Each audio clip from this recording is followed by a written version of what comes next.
for you. I'm Roy Wood Jr. In the news this week. Stephen Miller and Marco Rubio await Trump's return from Great Britain. Real Housewives of Salt Lake City Season 6 premieres.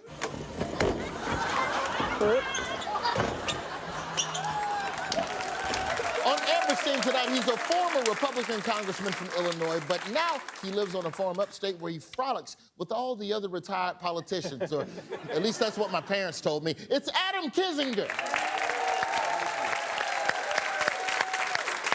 And joining Michael, she's a comedian, actress, and host of the podcast Fake the Nation, which is the kind of podcast that people actually listen to, not the one that your weird neighbor makes in the basement. It's Negin Farsad.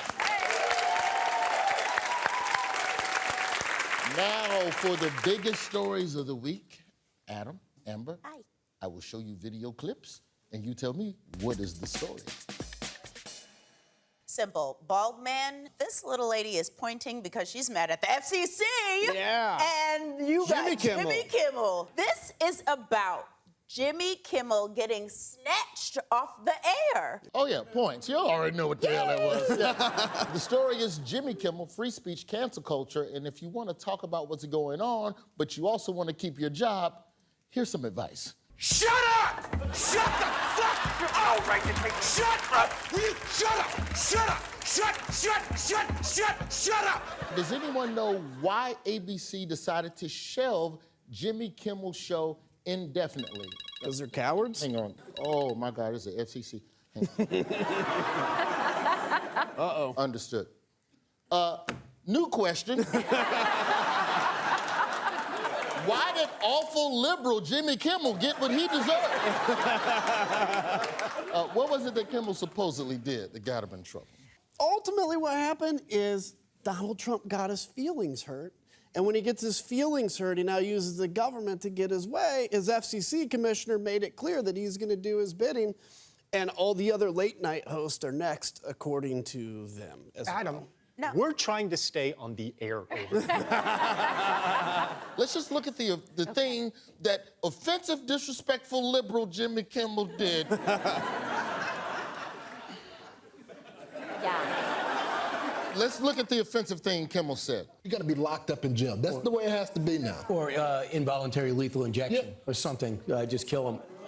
My bad. That was the wrong clip. That was Brian Kilmeade talking about killing homeless people. And he's still employed. Yeah. Can we play the actual Kimmel clip? Play the actual Kimmel clip. We hit some new lows over the weekend with the MAGA gang desperately trying to characterize this kid who murdered Charlie Kirk as anything other than one of them and doing everything they can to score political points from it.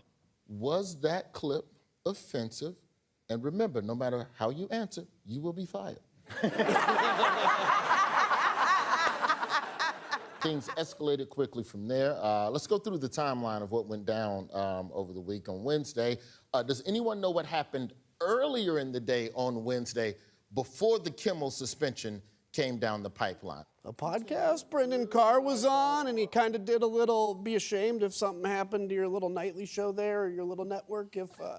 And so, yeah, he basically was implying, gosh, ABC better take care of this, because I'd hate to use the power of the government against them. Points for Team Amber.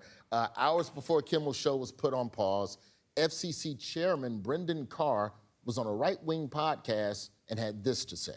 I think that it's really sort of past time that a lot of these licensed broadcasters themselves push back on Comcast and Disney and say, listen, we are going to preempt. We are not going to run Kimmel anymore until you straighten this out. But, I mean, look, we can do this the easy way or the hard way. Is this the easy way that they're doing it right now? He's saying if you don't straighten this out, and it's unclear what this is that he's referring to, the government will violate your First Amendment and pull you off the air.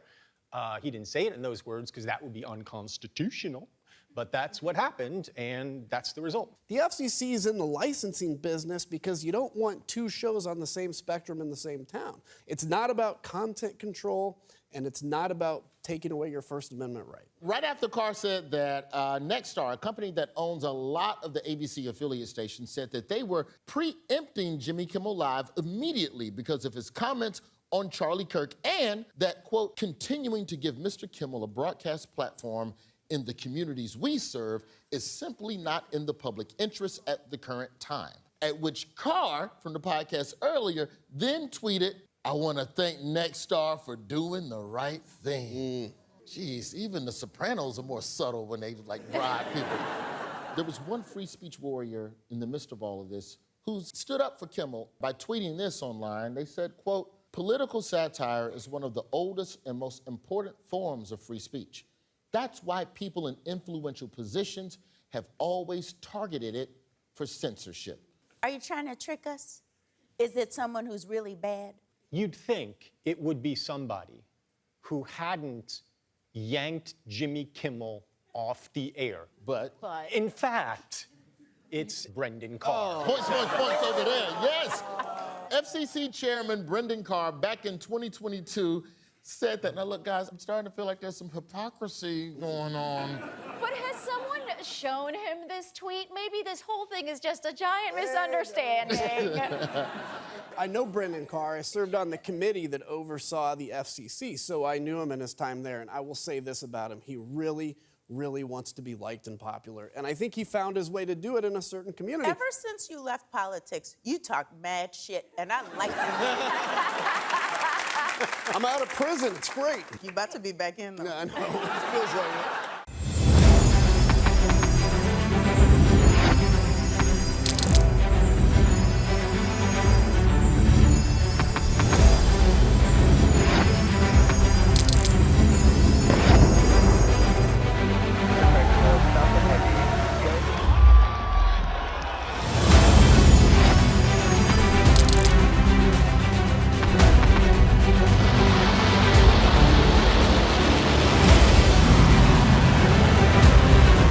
Been fighting so long and so hard that they don't know what the they're doing.